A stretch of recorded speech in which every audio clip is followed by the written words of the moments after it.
Assalamualaikum warahmatullahi wabarakatuh.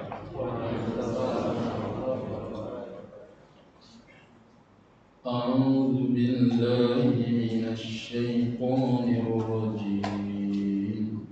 A'udzu billahi minasy syaithanir rajim. Bismillahirrahmanirrahim.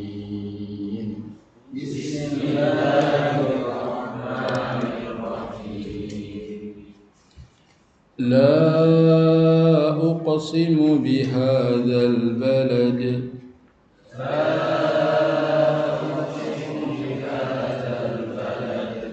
وأنت حل بهذا البلد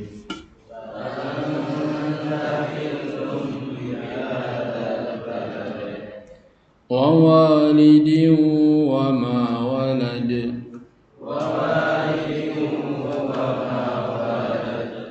لقد خلقنا الإنسان في كبد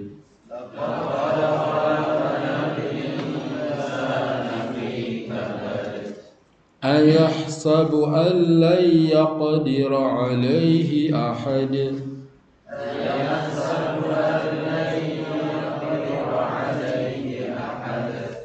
يقول أهلكت مالا لبدا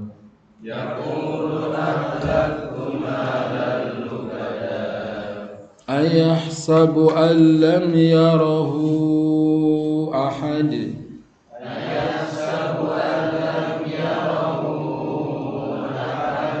ألم نجعل له عينين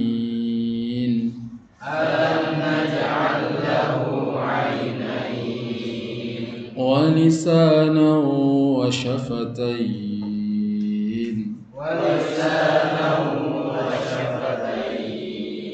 وهديناه النجدين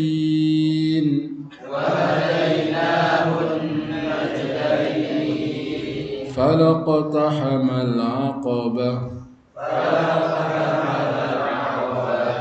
وما أدراك ما العقبة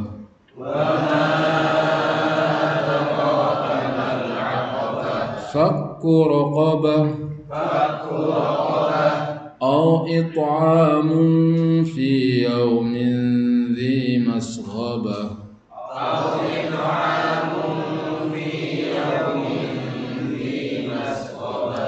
يتيما ذا مقربة أو مسكينا ذا متربة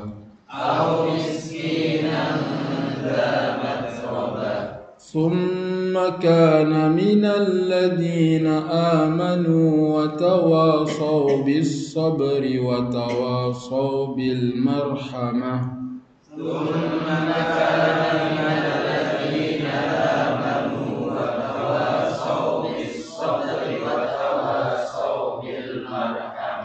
أولئك أصحاب الميمنة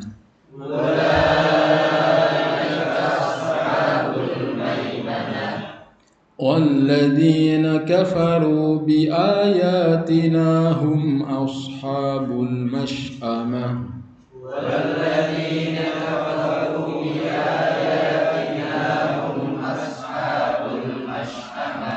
عليهم نار مؤصدة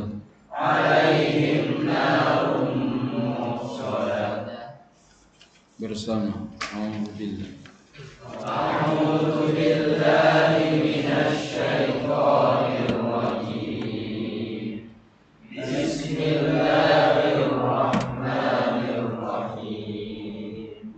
La uqsimu bihadzal balad wa anta hillun bihadzal balad wa walidin wa ma walad laqad khalaqnal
Alhamdulillah, wassalatu wassalamu ala rasulillah. Ashhadu an la ilaha illallah wahdahu la syarika lah, wa ashhadu anna Muhammadan abduhu wa rasuluhu, amma ba'du. Allahumma aqsim lana min khasyatika ma tahulu bihi bainana wa baina ma'asik, wa min ta'atika ma tuballighuna bihi jannatak, wa min al-yaqini ma tuhawwinu bihi alaina masa'ibad dunya. Allahumma mata'na bi asma'ina wa absarina wa quwwatina ma ahyaytana, waj'alhu al-waritha minna, waj'al tha'rana 'ala man zalamana, wansurna 'ala man 'adana. ولا تجعل مصيبتنا في ديننا ولا تجعل الدنيا أكبر همنا ولا مبلغ علمنا ولا تسلط علينا من لا يرحمنا. اللهم إنا نسألك علما نافعا ورزقا طيبا وعملا متقبلا آمين. سورة البلد, Surat Al-Balad. Akhirnya negeri ini iaitu negeri Makkah. Surat ini termasuk surat Makkiyah. Surat Makkiyah artinya surat yang diturunkan sebelum Nabi hijrah. Walaupun turunnya di Madinah. Tapi kalau belum hijrah, Nabi belum di Madinah. Surat Madaniyah adalah surat yang turun setelah Nabi hijrah, walaupun turunnya di Makkah. Surat Al-Balad ini orang yang menghitungnya ada 335 huruf. Di surat Al-Balad ada 335 huruf. Berarti kalau kita baca satu hurufnya dapat pahala 10, dapat pahala 3.350 pahala. Kalau diulang 2 kali berarti kali 2, 6.700 pahala.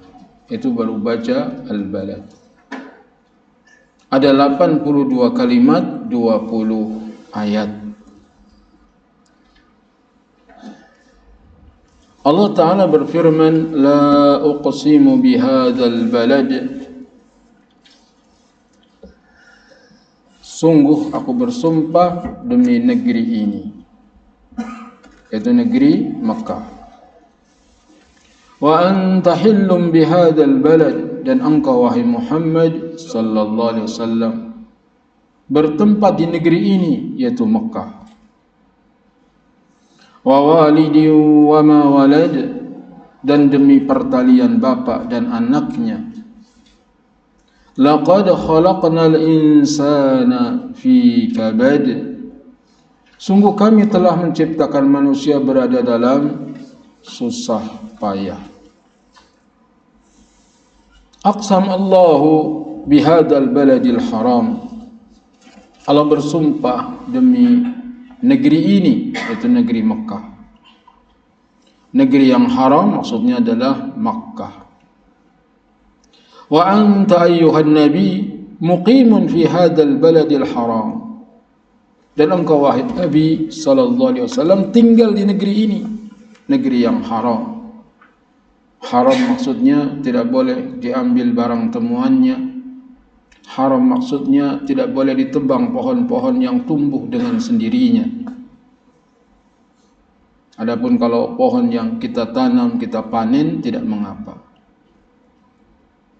Dan Nabi SAW memang lahir di Makkah pada tahun gajah.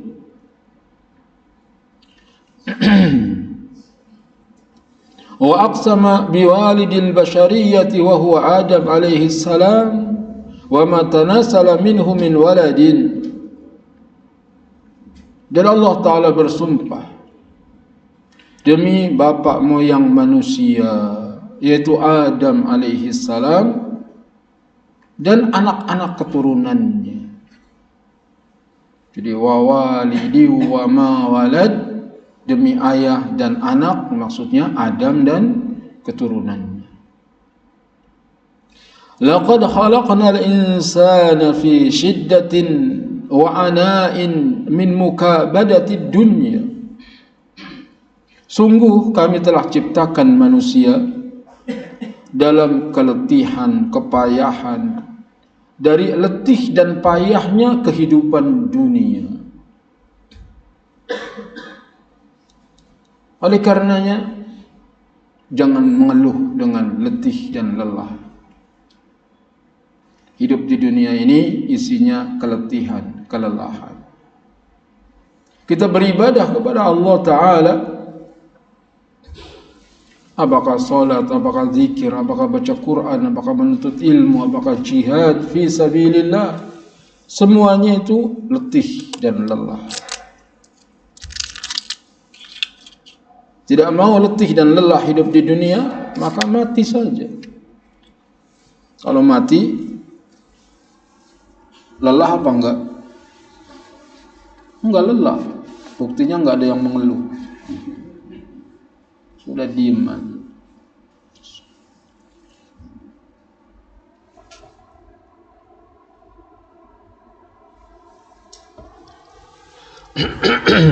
Jadi hidup di dunia ini letih dan lelah.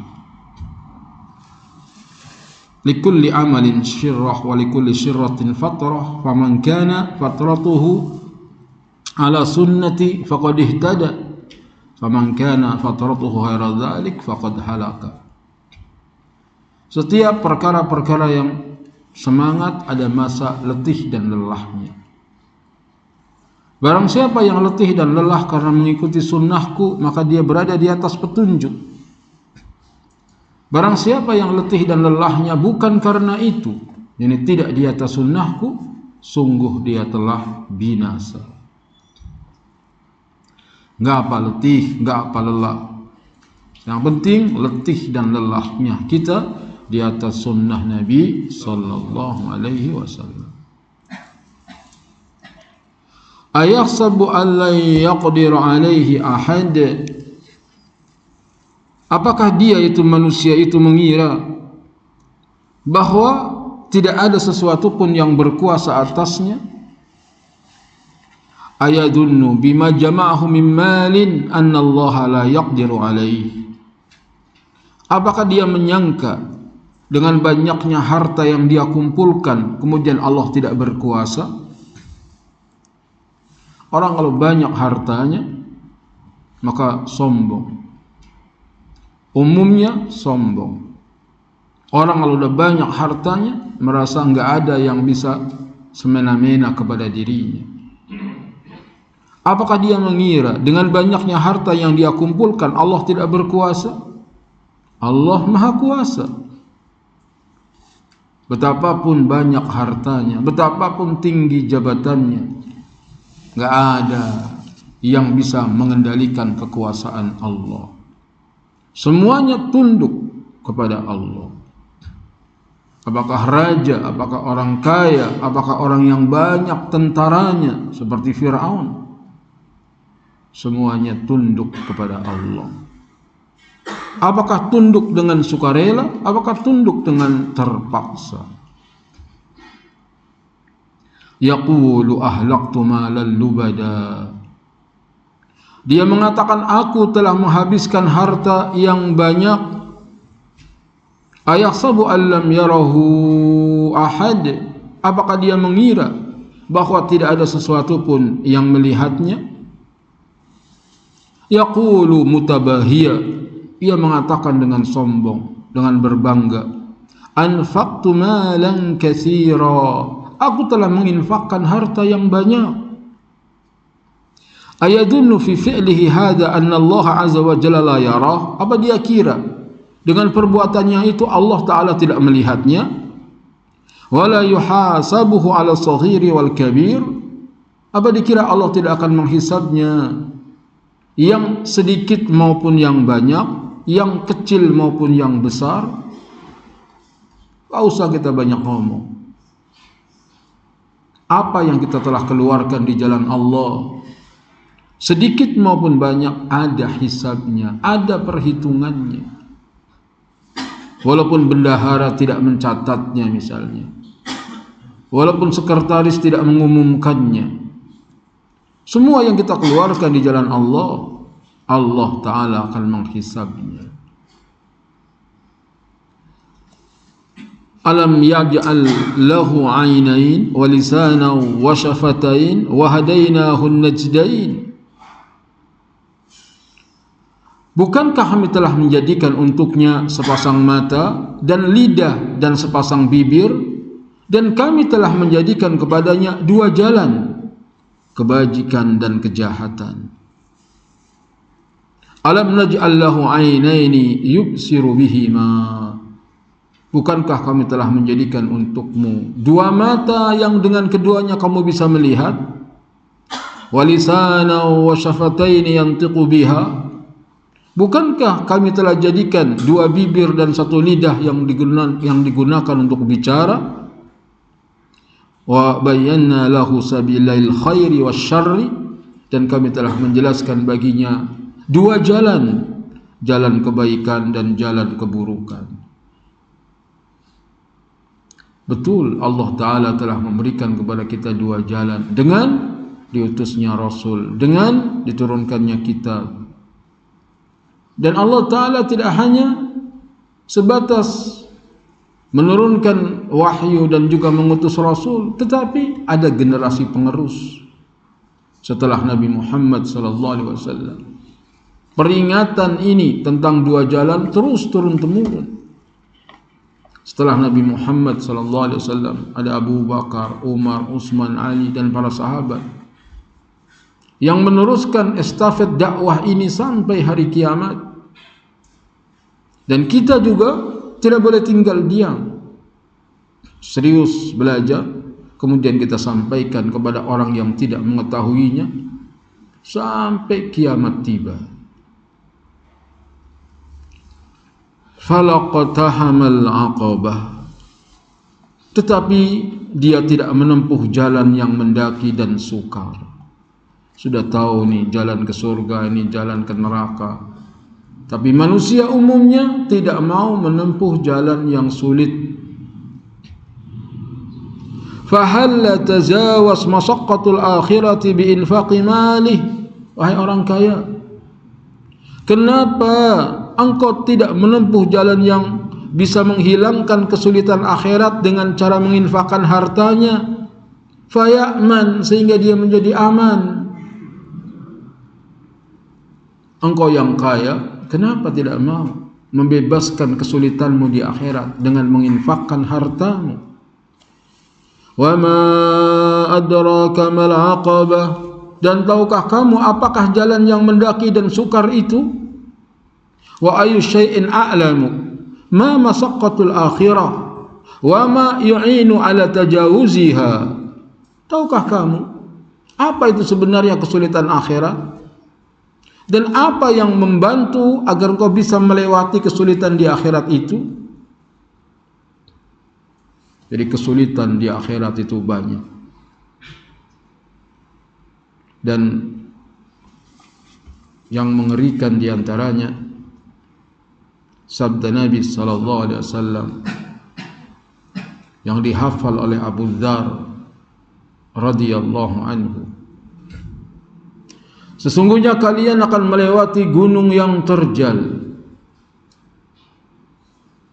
dan akan susah didaki oleh orang yang banyak bebannya.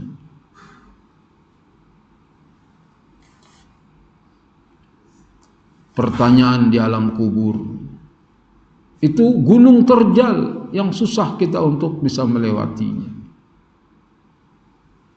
Menyeberangi sirat di padang mahsyar, atau matahari yang didekatkan di atas kepala di padang mahsyar, itu gunung terjal yang akan dilewati. Maka Abu Dzar atau Abu Darda dia menginfakkan semua harta bendanya di jalan Allah. Karena dia takut nanti akan menjadi beban yang memberatkan punggungnya di hari kiamat. Orang-orang yang diberikan banyak harta itu berat bebannya nanti di hari kiamat. Sampai-sampai dihafal. Tukang sol sepatu aja bilang, jangankah harta yang banyak, punya kampak satu aja akan dihisab. Kampak. Dia tahu itu. Punya kampak satu aja nanti di akhirat akan dihisab. Allah Ta'ala ingatkan kepada kita semua. Kenapa engkau tidak mau menempuh jalan yang sulit, yaitu untuk menghilangkan kesulitan di hari kiamat? Fakku raqabah, yaitu memerdekakan budak. Melepaskan perbudakan hamba sahaya. Innahu aitqu raqabatin mu'minatin min asrir riqqi. Sesungguhnya memerdekakan budak mukminah dari tawanan. Perang orang Islam dengan orang kafir, kalah orang kafir, kemudian ditawan. Nah, tawanan perang itu, jika dia masuk Islam, dianjurkan untuk dimerdekakan. Dan memerdekakannya akan membebaskan kita dari kesulitan akhirat. Atau ada orang Islam yang ditawan oleh musuh, lalu kita bebaskan. Fakku raqabah, itu jalan pertama guna membebaskan kita dari kesulitan akhirat, memerdekakan budak. Yang kedua, au it'amun fi yaumin dzi masghabah, atau memberi makan pada hari terjadi kelaparan. Yatiman dza maqrabah, kepada anak yatim yang ada hubungan kerabat. Au miskinan dza matrabah, atau orang miskin yang sangat fakir. Ini jalan yang kedua biar kita terhindar dari kesulitan-kesulitan akhirat. Ngasih makan kepada orang yang kelaparan. Au it'amin fi yaumin dzi maja'atin syadidatin, atau memberi makan di hari yang orang sangat kelaparan. Di Mekah, di Madinah itu kontainer parkir di pinggir jalan, bagi-bagi. Cuman air seperti ini. Itu antri orang. Itu antri. Kasih minum. Orang mau ke masjid, orang pulang dari masjid.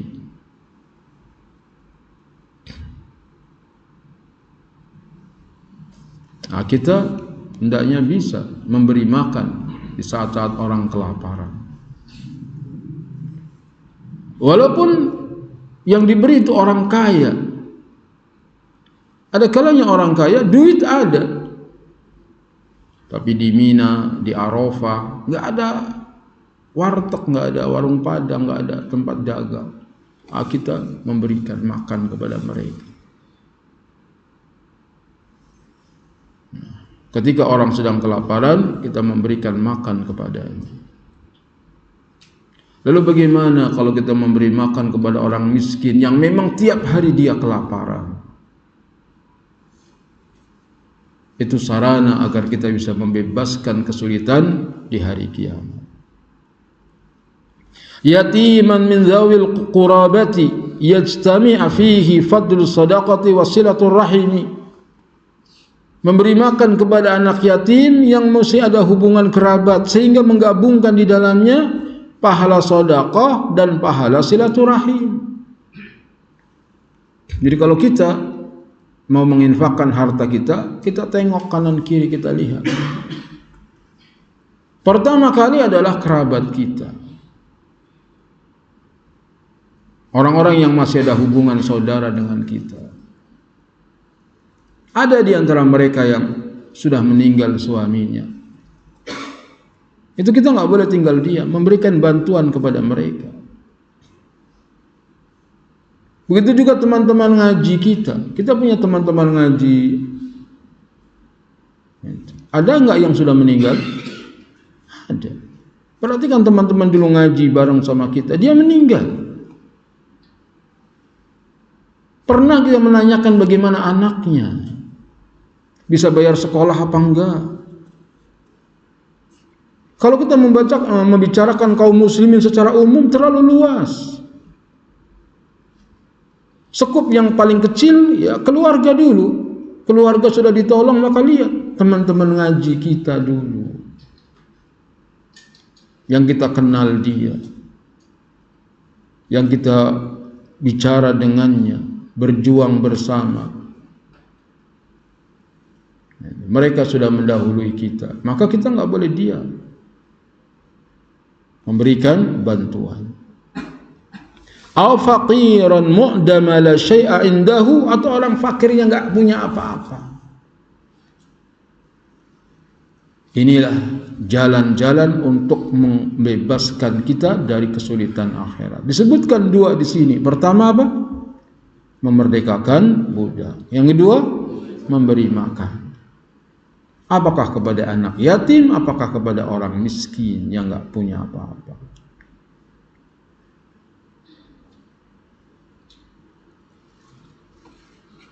Thumma kana minal ladzina amanu wa tawasaw bis sabri wa tawasaw bil marhamah. Kemudian dia termasuk orang yang beriman dan saling berpesan untuk bersabar dan saling berpesan untuk berkasih sayang. Thumma kana ma'a fi'li ma dzukira min a'malil khairi minal ladzina akhlasul iman lillah. Kemudian di samping ia mengerjakan apa-apa yang sudah disebutkan dari amal-amal kebaikan, mereka adalah orang-orang yang beriman kepada Allah. Wa awsa ba'duhum ba'da bis sabri ala ta'atillahi wa an ma'asihi. Di samping beriman juga mereka saling berwasiat sebagian mereka kepada sebagian yang lain untuk sabar dalam ketaatan dan sabar dari kemaksiatan. Jadi hidupnya di dunia itu bukan yang penting saya hidup, yang penting saya ibadah, bukan. Tapi dia juga memperhatikan orang lain. Tawasaw bil haqqi wa tawasaw bis sabr. Saling wasiat mewasiati sebagian mereka untuk sabar. Sabar dari apa? Sabar pertama dalam menjalankan ketaatan. Ngaji seperti ini duduk, itu enggak akan sanggup kecuali kita punya kesabaran. Sabar mengerjakan ketaatan. Yang kedua, sabar meninggalkan kemaksiatan. Ketika sendirian misalnya, kemudian tergoda untuk berbuat dosa, itu butuh kesabaran. Orang yang enggak sabar, dia mungkin kelihatan saleh di hadapan orang banyak, tetapi ketika sendirian dia berbuat maksiat, dia berbuat dosa. Diingatkan, sabarlah engkau, cuman sebentar hidup di dunia. Dan yang ketiga, sabar ketika kita mendapatkan takdir yang tidak menyenangkan, penyakit yang kita derita, itu ujian dari Allah. Sabar. Harta yang habis misalnya, ujian dari Allah. Sabar. Itulah tiga sabar. Satu, sabar dalam menjalankan ketaatan. Dua, sabar dalam meninggalkan kemaksiatan. Tiga, sabar ketika mengalami ujian yang tidak menyenangkan. Hartanya hilang, hartanya terbakar, hartanya ditipu orang. Itu semua ujian. Sabar. Wa tawasaw bil rahmati bil khalqi, dan wasiat mewasiati untuk kasih sayang sesama makhluk. Ulaika ashabul maimanah, mereka orang-orang yang beriman dan saling berpesan itu adalah golongan kanan. Alladzina fa'alu hadzal af'al, orang-orang yang mengerjakan amal-amal tersebut, hum ashabul yamin, mereka itu adalah golongan kanan. Alladzina yu'khadhu bihim yaumal qiyamati dzatal yamini ilal jannah, yang mereka akan digiring ke arah kanan di hari kiamat menuju surga. Datang di akhirat kita baru tumben istilahnya, belum pernah ke sana, tiba-tiba ke sana, bingung nih kemana nih arahnya. Jangankan nanti di hari kiamat, ke Mekah aja baru datang ke sana, kemana ini? Gak tahu kalau nggak dibimbing, gak ngerti. Apalagi cari di Masjid Nabawi mana raudhah apa, gak tahu kalau nggak dibimbing. Dulu ada beda, karpet raudhah berbeda warnanya dengan karpet yang lain. Sekarang sama aja.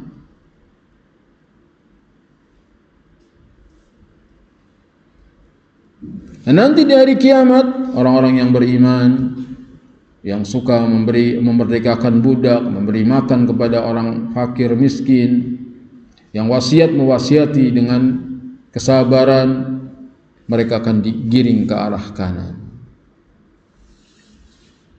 Walladzina kafaru biayatina hum ashabul masy'amah, dan orang-orang yang kafir kepada ayat-ayat kami, mereka itu adalah golongan kiri. Walladzina kafaru bil Qur'an humul ladzina yu'khadhu bihim yaumal qiyamati dzata shimali ilan nar, dan orang-orang yang kafir terhadap Al-Qur'an, mereka adalah orang-orang yang digiring di hari kiamat ke arah kiri menuju neraka. Digiring menuju neraka, dan mereka enggak mau masuk neraka. Disuruh masuk enggak mau, mereka lari. Jika lari mereka ditangkap kakinya, jatuh tengkurap, diseret kakinya di atas, hidungnya kena tanah. Itu cara masuk neraka, kemudian dilempar ke neraka. Jadi cara masuk neraka itu bukan orangnya turun tangga misalnya masuk ke neraka, disuruh masuk dia nggak mau, dia lari, dipegang kakinya, jatuh, kemudian diseret, lempar, diseret, dilempar.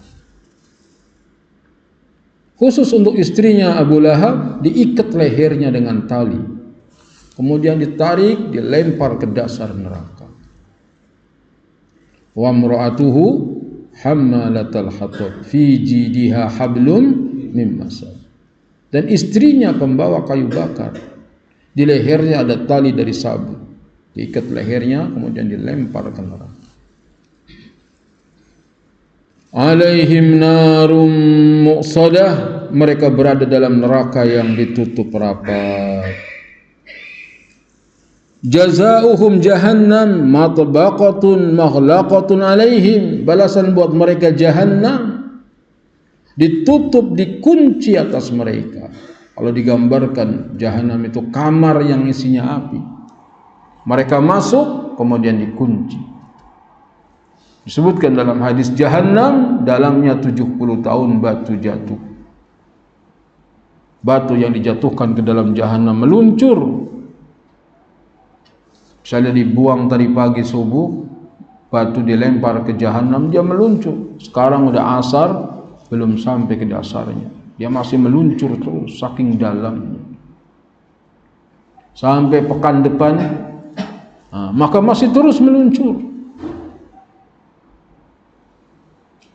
Sampai tahun depan terus masih meluncur. Itu dalam sekali neraka jahannam. 70 tahun yang akan datang baru sampai ke dasarnya. Makanya orang yang bernikmat-nikmat di dunia dengan kenikmatan yang paling nikmat, begitu masuk jahannam ditanya, pernah kau merasakan kenikmatan? La wallahi ya Rabb, belum pernah aku merasakan nikmat demi Allah wahai Tuhan. Padahal dia orang yang paling nikmat, misalnya dia raja, dan dulu bapaknya raja, anak raja, lalu jadi raja. Nikmat hidupnya di dunia. Tapi begitu masuk neraka, lupa semua kenikmatannya. Sebaliknya bagi orang yang beriman dan bertakwa, sekalipun sedih, susah hidupnya di dunia, seumur hidup dia susah terus, tapi dia calon penghuni surga.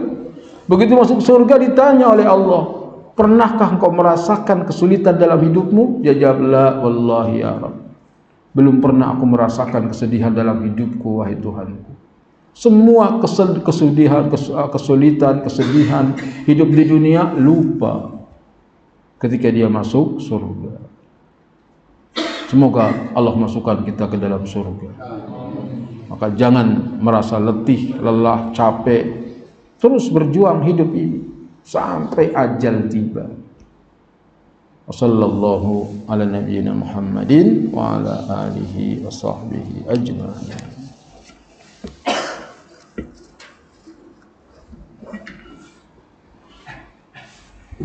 Silakan dibuka Sirah Nabawiyah.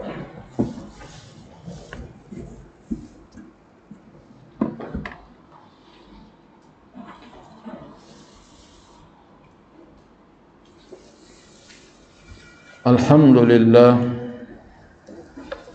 wassalatu wassalamu ala Rasulillah. Asyhadu an la ilaha illallah wahdahu la syarika lah, wa asyhadu anna Muhammadan abduhu wa rasuluhu, amma ba'du. Kita ulang dari halaman 460. Peran orang-orang munafik sebelum perang Bani Mustaliq.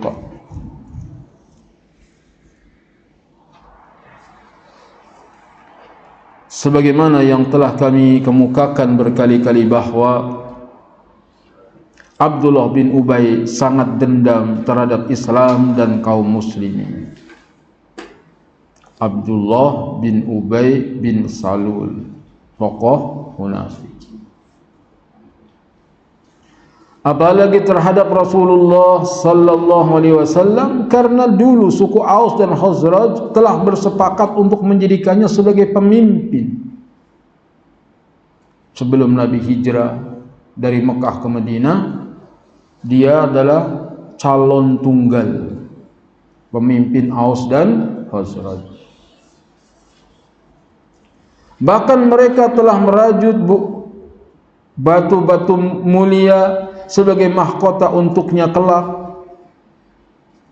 Ketika tiba-tiba Islam masuk pada jiwa mereka dan berhasil mengalihkan perhatian mereka dari Ibnu Ubay ini, oleh karenanya dia berpendapat bahwa Muhammad sallallahu alaihi wasallam lah orang yang telah merampas kerajaannya. Gara-gara Muhammad datang nih, saya nggak jadi raja. Nah, kita nggak boleh punya prasangka begitu. Saya antum ngelamar gadis, udah siap diterima. Nggak taunya teman antum ngelamar juga, lebih ganteng, lebih kaya, lebih pintar. Akhirnya kita diterima apa ditolak? Nggak taunya kita di cancel. Gara-gara dia ngelamar. Nggak boleh kita begitu.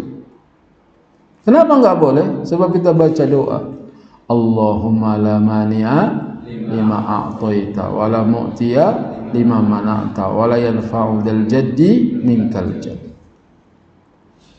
Ya Allah, tidak ada yang bisa memberi apa yang kamu cegah, dan tidak ada yang bisa mencegah apa yang kamu berikan. Tidak berguna harta, darimulah kekayaan. Jadi kalau kita ternyata kok ditolak, jangan salahin dia. Memang bukan rezeki kita. Cari yang lain, dapat yang lebih baik, insya Allah. Menghibur diri.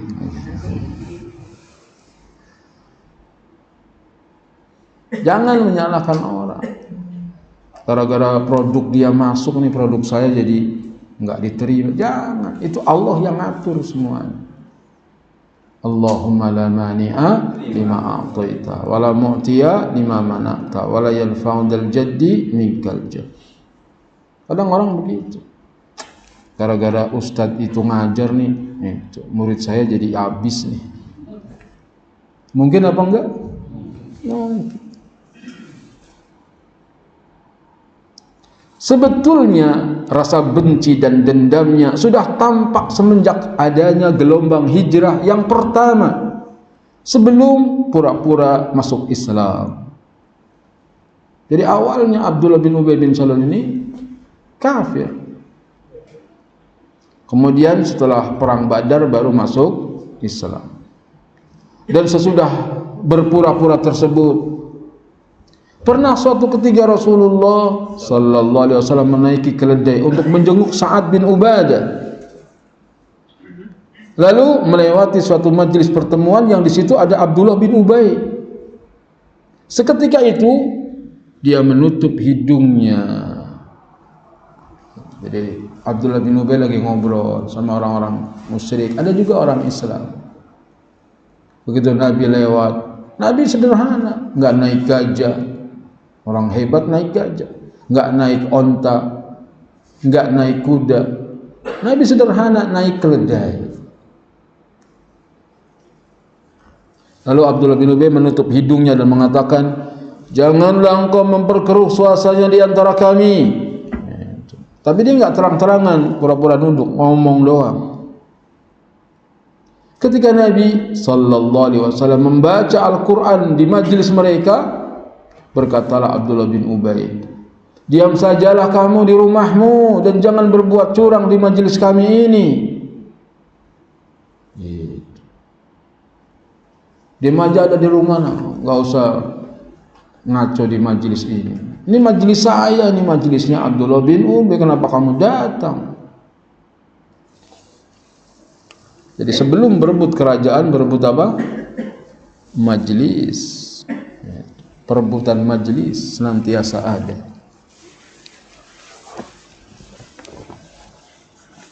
Itu sebelum dia pura-pura masuk Islam, berani terang-terangan. Dan ketika sudah berpura-pura masuk Islam, yaitu setelah perang Badar, sikapnya masih menunjukkan permusuhan kepada Allah dan Rasulnya serta kaum muslimin. Ia tidak pernah berpikir kecuali bagaimana cara mencerai-beraikan masyarakat Islam dan melemahkan persatuan Islam.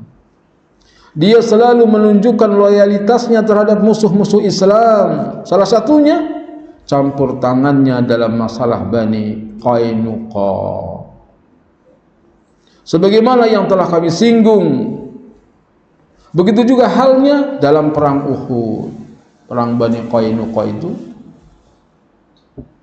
gara-gara seorang wanita bercadar yang disingkap auratnya oleh Yahudi, akhirnya pemuda Yahudi dibunuh oleh seorang muslim. Lalu seorang muslim dibunuh oleh Yahudi, lalu Nabi mengepung Bani Qainuqa. Begitu mereka mau dibunuh, itu Abdullah bin Ubay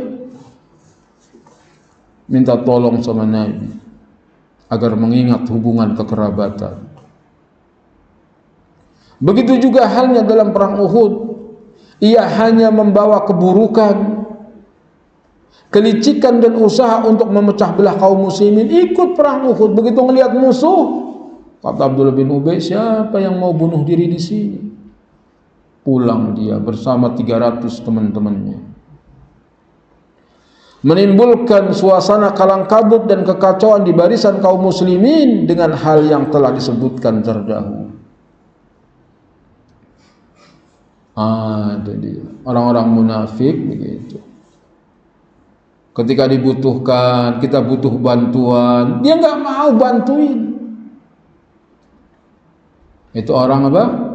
Munafik. Kelihatannya bareng sama kita, bersama kita. Tetapi ketika kita butuh bantuan dia, pura-pura nggak dengar. Itu munafik. Kalau kita lagi enak, waduh, bagi-bagi kurban nih daging, oh ikut semua. Tapi giliran perjuangan harus keluar dana, diem semua. Siapa? Munafik. Kita harus cerdas mana orang munafik, mana yang bukan munafik. Nuduh nggak boleh. Nuduh nggak boleh. Curiga boleh apa enggak? Boleh. Kan ada ciri-cirinya. Ciri-cirinya apa? Kalau kita lagi enak, dia gabung sama kita. Tapi kalau kita lagi susah, dia apa? Menjauh dari kita. Itu ciri-ciri orang munafik. Fa idza laqul ladina amanu qalu amanna wa idza khalau ila syayatinihim qalu inna ma'akum innama nahnu mustahzi'un. Semoga Allah melindungi kita dari sifat munafik. Semoga Allah melindungi kita dari kejahatan orang munafik. Jadi kita harus doa terus. Ngelawan orang munafik itu enggak dengan pedang. Ya. Kenapa? Karena dia muslim juga. Kalau kita tebas leher dia, dikira kita menebas saudara sendiri. Lu bagaimana melawan orang munafik? Dengan doa. Dengan doa itu melawan orang munafik. Allahumma ja'al sa'rana 'ala man zalamana wansurna 'ala man adana. Allahumma ja'al sa'rana 'ala man zalamana wansurna 'ala man adana. Allahumma ja'al sa'rana 'ala man zalamana wansurna 'ala man adana. Ya Allah, jadikanlah balasan kami terhadap orang-orang yang memusuhi kami. Tolonglah kami dari musuh-musuh kami. Biar Allah saja yang berbuat. Istilahnya, biarlah tangan Allah yang turun. Gitu. Jangan, kalau kita yang memusuhi terus terang, maka kacau. Makanya Nabi ketemu orang munafik, biarin aja. Nabi tahu nggak orang munafik?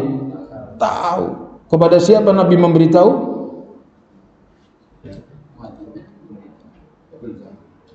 Hudzaifah ibnul Yaman. Kepada siapa Nabi kasih tahu? Hudzaifah ibnul Yaman. Nabi kasih tahu nih orang munafik nih, fulan. Disebutin semua sama Nabi. Tapi hidup bersama Nabi biarin aja. Kalau depan kita baik ya kita sambut baik. Kecuali depan kita dia jahat ya kita balas. Selama di depan kita masih baik, kita baik. Di zaman Nabi ada munafik. Zaman sekarang kira-kira makin dikit apa makin banyak? Sekarang lebih banyak orang munafik. Di depan kita baik, di belakang kita jahat. Makanya ketika ada orang yang berdoa, ya Allah binasakanlah orang-orang munafik. Kata temannya, jangan begitu. Kenapa? Nanti dunia sepi. Kalau orang munafik binasa, dunia apa? Saking banyaknya orang munafik. Contohnya Abdullah bin Ubay bin Salul. Bentuk makar dan muslihat paling dahsyat yang dilakukan oleh si munafik ini terhadap kaum mukminin antara lain bahwa setelah dia berpura-pura masuk Islam, dia selalu berdiri setiap Jumat tatkala Nabi SAW sedang duduk sebelum berkhutbah, seraya berkata, Nabi udah duduk belum khutbah. Munafik tampil duluan. Inilah Rasulullah SAW berada di tengah-tengah kalian. Dengannya Allah memuliakan dan mengokohkan kalian. Maka belaklah dia, tolonglah dia, dengarkan apa yang dia katakan dan patuhilah perintahnya. Bagus apa bagus? Keren ngomongnya depan Nabi. Oh dia itu Masya Allah, dia gini. Lalu dia duduk. Dan setelah itu Rasulullah SAW berdiri untuk khutbah. Di antara sikap tidak tahu malu si munafik ini, selain tindak kejahatan dan kelicikan yang keji yang pernah dilakukannya adalah bahwasanya pada suatu hari Jumat setelah perang Uhud, dia berdiri lagi untuk mengatakan apa yang biasa dia katakan sebelumnya. Padahal kemarin lagi perang Uhud, apa yang dilakukan? Kabur dia. Tapi besoknya belalah dia, pret. Maka kaum muslimin menarik baju dari segala sisinya lalu berkata, duduklah wahai musuh Allah. Kaum muslimin udah tahu. Bilang bela Nabi gitu perang, pulang duluan. Tarik, duduk musuh Allah. Tidak pantas bagimu untuk mengatakan hal seperti itu, padahal engkau telah melakukan apa yang biasa kamu lakukan. Dilecehkan di depan orang. Maka dia keluar dengan melangkahi pundak-pundak kaum muslimin. Berarti udah Jumatan belum? Belum. Baru mau khutbah. Pergi dia keluar sambil berkata, demi Allah, aku dianggap mengucapkan perkataan jahat, padahal aku berdiri untuk mendukungnya. Maka kadang-kadang waktu bersumpah, demi Allah, saya justru bela antum. Gitu. Di perjalanan, dia berpapasan dengan salah seorang dari kaum Ansor di depan pintu masjid. Berarti ada juga kaum Ansor udah mau khutbah baru datang. Mungkin gaya-gaya antum model ini.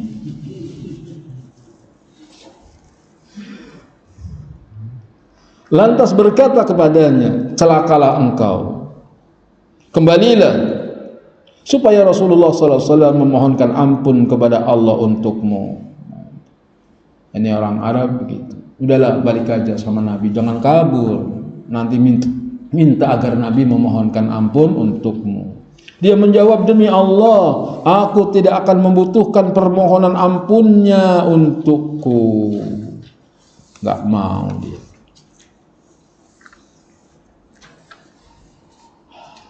Dia juga pernah mengadakan beberapa kontak dengan Bani Nadir guna berkonspirasi dengan mereka untuk menghancurkan kaum muslimin dari Yahudi Bani Nadir. Sampai-sampai kan tadi ada Aus, ada Khazraj, ada juga Bani Nadir. Sampai-sampai dia berkata kepada mereka, jika kalian diusir, maka kami akan ikut keluar bersama kalian. Dan jika kalian diserang, maka kami akan membantu kalian. Biasa orang munafik itu janji manis. Biasa memberikan janji manis. Karena ciri-ciri orang munafik, fa idza hadatsa kadzaba. Apabila bicara dia bohong. Begitu jugalah hal yang dilakukannya beserta kroni-kroninya pada perang Khandaq, seperti menimbulkan kecemasan. Perang Khandaq, Nabi sedang sibuk mengurusi musuh dari luar, dia malah menyerang kaum wanita dari belakang, membuat kegoncangan dan rasa takut serta kaget di dalam hati kaum muslimin, sebagaimana yang telah Allah ceritakan dalam surat Al-Ahzab ayat 12 sampai 20. Dan ingatlah ketika orang-orang munafik dan orang-orang yang berpenyakit dalam hatinya berkata, Allah dan Rasulnya tidak menjanjikan kepada kami melainkan tipu daya. Ya Allah, Allah dibilang nipu. Dan ini adalah ketika segolongan di antara mereka berkata, wahai penduduk Yasrib, penduduk Madinah, tidak ada tempat bagimu, maka kembalilah kamu. Dan sebagian dari mereka minta izin kepada Nabi sallallahu alaihi wasallam untuk kembali pulang dengan berkata, sesungguhnya rumah-rumah kami terbuka, tidak ada penjaga. Udah mau perang dia izin dulu. Afwan ya Rasulullah, pintu belakang belum dikunci. Padahal rumah-rumah itu sekali-kali tidak terbuka. Mereka tidak lain hanyalah hendak lari. Orang munafik kadang begitu, suruh ngaji tekun, pura-pura pipis lah, bolak-balik turun. Kalau Yasrib diserang dari segala penjuru, kemudian diminta kepada mereka supaya murtad, niscaya mereka mengerjakannya. Dan mereka tiada akan menunda untuk murtad itu, melainkan dalam waktu yang sangat singkat. Orang munafik kalau antum orang murtad kamu, pasti dia akan melakukan iya deh. Karena imannya lemah. Dan sesungguhnya mereka sebelum itu telah berjanji kepada Allah. Mereka tidak akan berbalik ke belakang, tidak akan mundur. Dan perjanjian dengan Allah akan diminta pertanggungjawabannya. Katakanlah, lari itu sekali-kali tidaklah berguna bagimu jika kamu melarikan diri dari kematian atau pembunuhan. Dan jika kamu terhindar dari kematian, kamu tidak juga akan mengecap kesenangan kecuali sebentar saja. Orang yang takut mati dalam berjuang. Kalau kamu kabur bukan berarti panjang umur. Walaupun kita lari dari perjuangan, takdirnya mati pasti mati. Itu yang harus diingat. Gak bisa kita lari dari kematian. Kalau kabur kemudian selamat hidup, maka hanya sebentar engkau hidup. Sebentar saja. Katakanlah, siapakah yang dapat melindungi kamu dari takdir Allah jika dia menghendaki bencana atasmu atau menghendaki rahmat untuk dirimu? Dan orang-orang munafik itu tidak memperoleh bagi mereka perlindungan dan penolong selain Allah. Sesungguhnya Allah mengetahui orang-orang yang menghalang-halangi di antara kamu dan orang-orang yang berkata kepada saudara-saudaranya, marilah kepada kami, dan mereka tidak mendatangi peperangan melainkan sebentar. Cuman berangkat doang ke Uhud, baru ngelihat musuh pulang. Mereka bakhil terhadapmu. Ada dia. Ciri-ciri mereka orang munafik itu bakhil, nggak mau nolong kita. Ini masjid nih butuh bantuan nih, kurang ini, diem aja. Itu ciri-ciri orang munafik, bakhil. Mereka bakhil terhadapmu. Apabila datang ketakutan atau bahaya, kamu lihat mereka itu memandang kepadamu dengan mata yang terbalik-balik seperti orang yang pingsan karena akan mati. Matanya waduh jelalatan kayak orang mau mati. Dan apabila ketakutan telah hilang, mereka mencaci kamu dengan lidah yang tajam. Dibilang tidak ada orang yang paling buncit perutnya, paling dusta lisannya, paling pengecut kalau ketemu musuh kecuali ahli baca Quran kita. Tajam lidah mereka. Nabi dituduh buncit perutnya, dusta lisannya, pengecut kalau ketemu musuh. Begitu omongan orang munafik, tajam, pedes terhadap kita di belakang, tapi nggak di depannya. Mereka itu tidak beriman, maka Allah menghapuskan pahala amalnya. Dan yang demikian itu adalah mudah bagi Allah. Mudah saja Allah hapuskan pahala mereka. Karena sifat kemunafikan itu. Mereka mengira bahwa golongan-golongan yang bersekutu itu belum pergi. Dan jika golongan-golongan yang bersekutu itu datang kembali, ini pasukan sekutu, niscaya mereka ingin berada di dusun-dusun bersama-sama orang Badui, sambil menanya-nanya tentang berita-beritamu. Dan sekiranya mereka berada bersamamu, mereka tidak akan berperang melainkan sebentar saja. Begitulah, kelihatannya mau belain kita sebentar doang, habis itu menghilang. Orang munafik.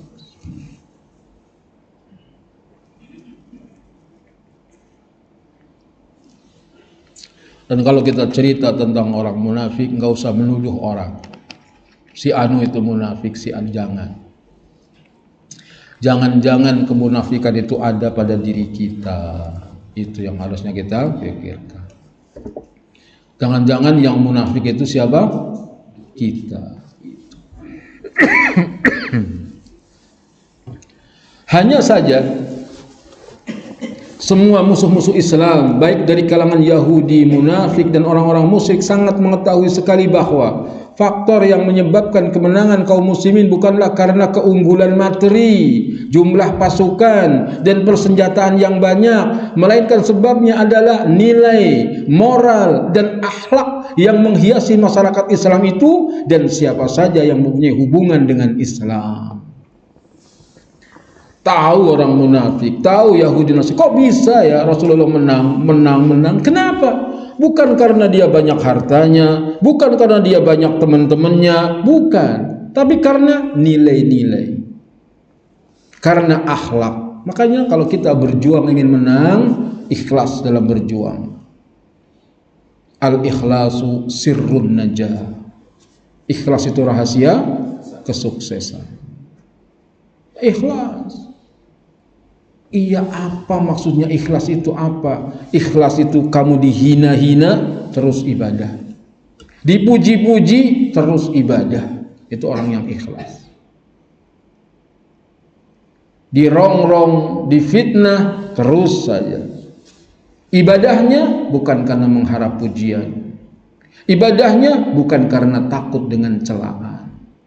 Mau diomong apa saja, yang penting Allah suka. Biarin orang gak suka, yang penting Allah suka. Itu prinsip orang yang ikhlas. Maka orang yang begitu perjalanannya, niscaya dia akan sampai di surga. Allahumma inna nas'alukal jannah wa na'udzubika minan nar. Allahumma inna nas'alukal jannata wa na'udzubika minan nar. Dan mereka mengetahui bahwa sumber dari limpahan karunia itu adalah Rasulullah sallallahu alaihi wasallam. Kok bisa ya? Karena ada Rasulullah yang selalu memompa semangat mereka, yang merupakan teladan yang paling utama bagi nilai-nilai dan moral tersebut hingga mencapai batas mukjizat. Akhlak Rasulullah itu mukjizat. Gak bisa kita meniru akhlak Nabi. Salah satu akhlak Nabi yang mukjizat, beliau tidak pernah mencela makanan. Gitu. Kalaupun kita pernah gak mencela makanan? Wah, pedesnya sambelnya. Pedes banget nih, pedesnya. Saking pedesnya sambel dibilang sambel setan. Nabi nggak pernah mencela makanan. Suka dinikmati, nggak suka tinggalkan. Mereka juga mengetahui setelah mengamati peperangan Rasulullah SAW selama kurang lebih 5 tahun, bahwa untuk menghancurkan Islam dan penganutnya tidak mungkin dengan jalan kekuatan senjata. Maka mereka memutuskan untuk melancarkan serangan propagandis yang meluas terhadap Islam dari segi akhlak dan adat istiadat, dan menjadikan pribadi Rasulullah SAW sebagai sasaran utama dalam propaganda ini. Oleh karena orang-orang munafik itu ibarat barisan urutan kelima di dalam barisan kaum muslimin, dan sebagai penduduk kota Madinah juga, maka sangat mudah bagi mereka untuk melakukan kontak dengan kaum muslimin dan mengusik perasaan mereka pada setiap saat. Misi propaganda ini diemban oleh orang-orang munafik yang ada dan di bawah koordinasi dedengkot munafik Abdullah bin Ubay bin Salul. Rencana mereka sangat nampak sekali setelah perang Khandaq, yaitu ketika Nabi SAW menikah dengan Zainab binti Jahsy, yakni setelah diceraikan oleh Zaid bin Haritha, yang mana menurut tradisi Arab bahwa anak angkat itu sama saja dengan anak kandung sendiri, maka mereka mengharamkan bagi bapak angkat untuk menikah dengan mantan istri anak angkatnya.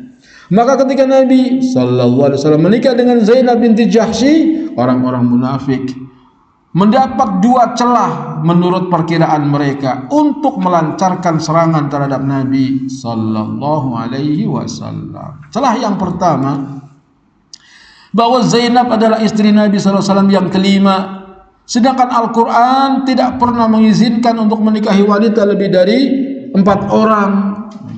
Maka bagaimana mungkin hukum pernikahan ini bisa dibenarkan? Gimana?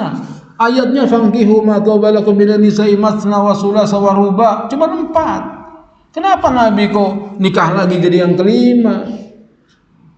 Ini tuduhan pertama. Yang kedua, Zainab adalah bekas istri anak angkatnya Zaid bin Haritha. Maka menikah dengannya adalah dosa yang paling besar menurut tradisi Arab. Mereka kemudian lebih memfokuskan propagandanya pada sisi yang satu ini. Untuk itu mereka mengarang-arang berbagai dongeng dan kebohongan. Mereka mengatakan bahwasanya Muhammad sallallahu alaihi wasallam pernah melihat Zainab sepintas. Jadi kisahnya, Nabi pernah melihat Zainab, cantik Zainab. Maka dari itu beliau sangat terkesan dengan kecantikannya sehingga benar-benar jatuh cinta dan selalu teringat.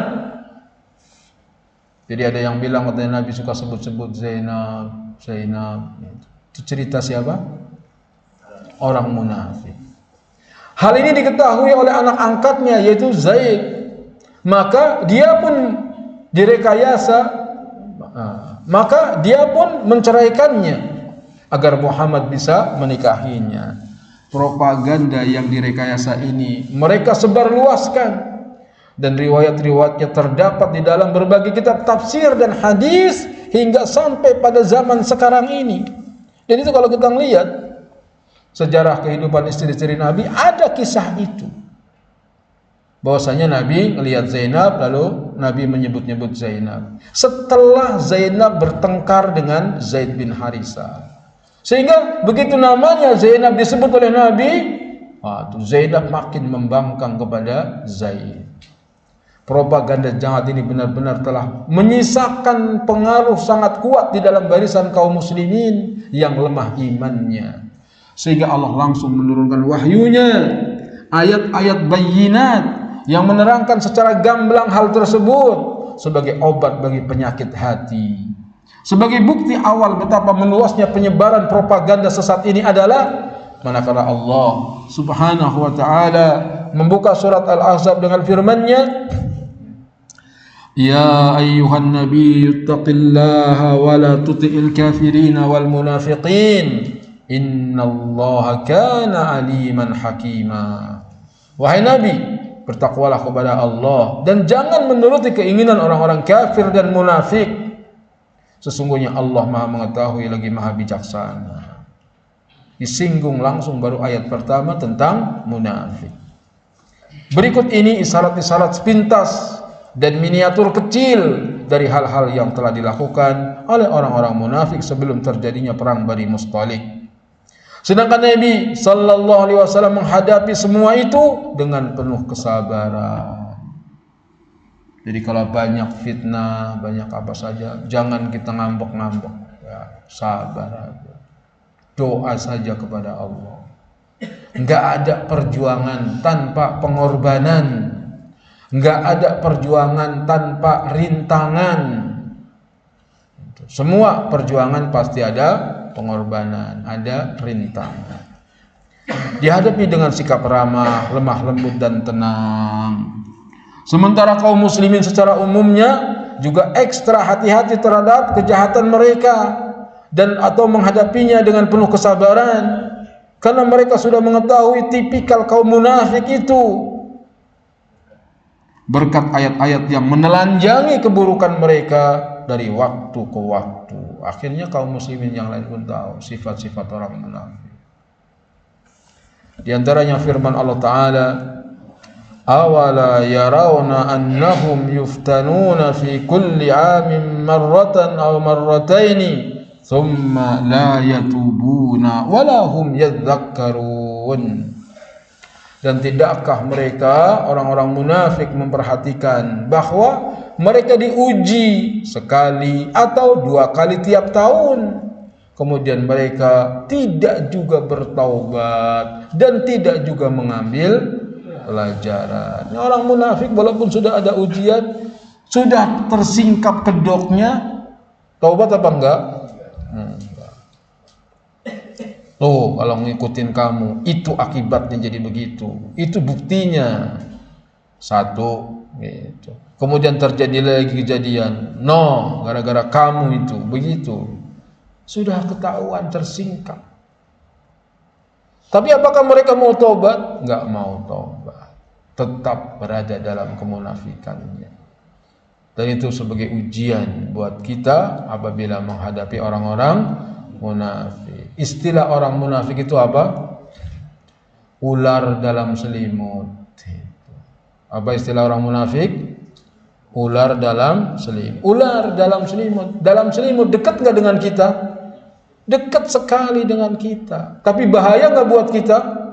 Sangat berbahaya ular. Jadi orang munafik itu seperti ular dalam selimut. Dia dekat dengan kita, tapi dia sangat berbahaya buat kita. Semoga Allah Ta'ala melindungi kita dari kejahatan ular dalam selimut. Sallallahu ala nabiyina Muhammadin wa ala alihi wa sahbihi ajma'in.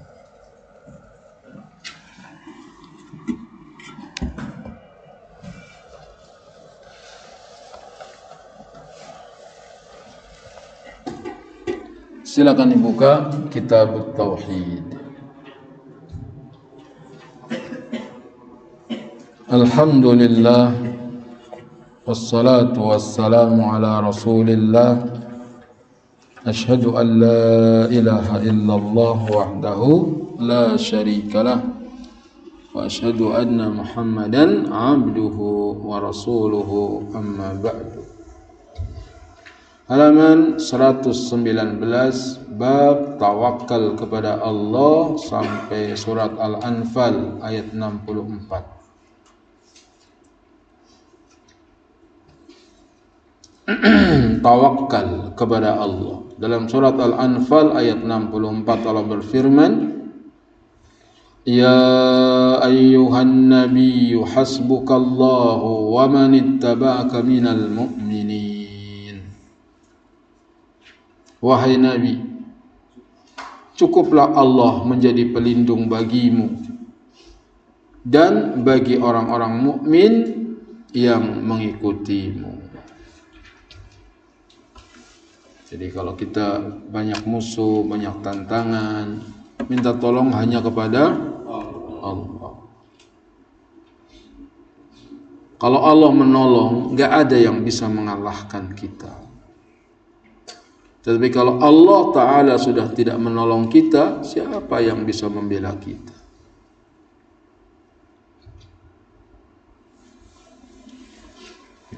Ya ayuhan Nabi, wahai Nabi, Inna Allah kafika, sesungguhnya Allah cukup bagimu. Wa kafiyal ladhina ma'aka minal mu'minin syarra a'daikum. Allah pula yang mencukupi orang-orang yang mengikutimu dari kaum mukminin atas kejahatan musuh-musuh. Maka kalau kita berhadapan dengan musuh-musuh kita yang kita baca Allahumma inna naj'aluka fi nuhurihim wa na'udzubika min syururihim. Coba baca Allahumma inna naj'aluka fi nuhurihim wa na'udzubika min syururihim. Ya Allah, kami jadikan Engkau di leher-leher mereka dan kami berlindung kepadamu dari kejahatan mereka. Itu yang kita baca kalau kita ketemu musuh yang terang-terangan atau musuh yang sembunyi. Allahumma inna naj'aluka fi nuhurihim wa na'udzubika min syururihim. Allahumma inna naj'aluka fi nuhurihim wa na'udzubika min syururihim. Ya Allah, kami jadikan Engkau di leher mereka dan aku berlindung kepadamu dari kejahatan mereka. Jangan takut, keluar rumah bismillah tawakkaltu 'ala Allah, la haula wala quwata illa billah. Ayat berikutnya, wa may yatawakkal 'ala Allah fa huwa hasbuh, bersama. Wa may yatawakkal 'ala Allah fa huwa hasbuh. Barang siapa yang bertawakal kepada Allah, niscaya Allah akan mencukupi keperluannya. Al-Bukhari dan An-Nasai meriwayatkan dari Ibnu Abbas radhiyallahu anhuma, dia berkata, hasbunallahu wa ni'mal wakil, bersama.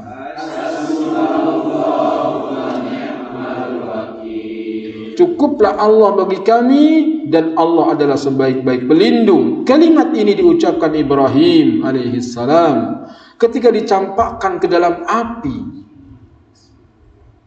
Jadi Nabi Ibrahim karena menghancurkan berhala-berhala Namrud dan anak buahnya dihukum dengan cara dibakar. Tapi ketika dilempar ke dalam api, Nabi Ibrahim berdoa. Apa doanya?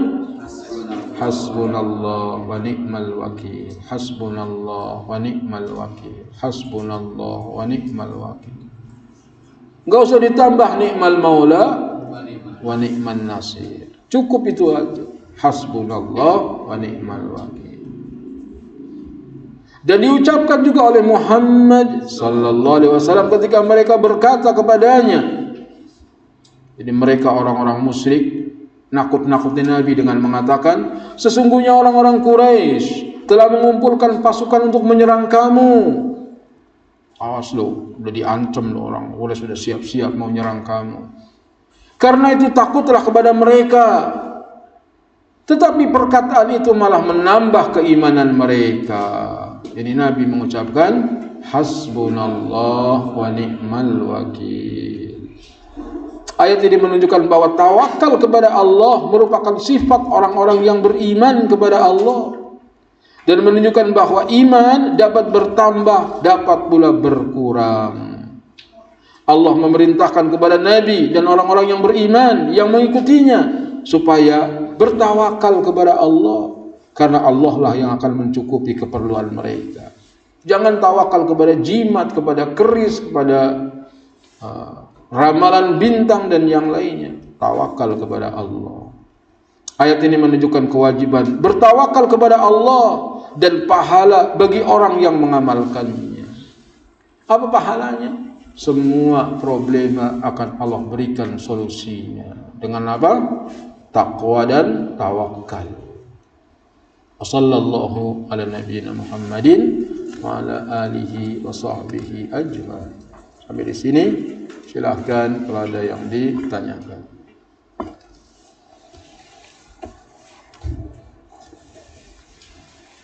Tidak ada, kita tutup. Subhanakallahumma bihamdika asyhadu an la ilaha illa anta astaghfiruka wa atubu ilaik. Assalamualaikum warahmatullahi wabarakatuh.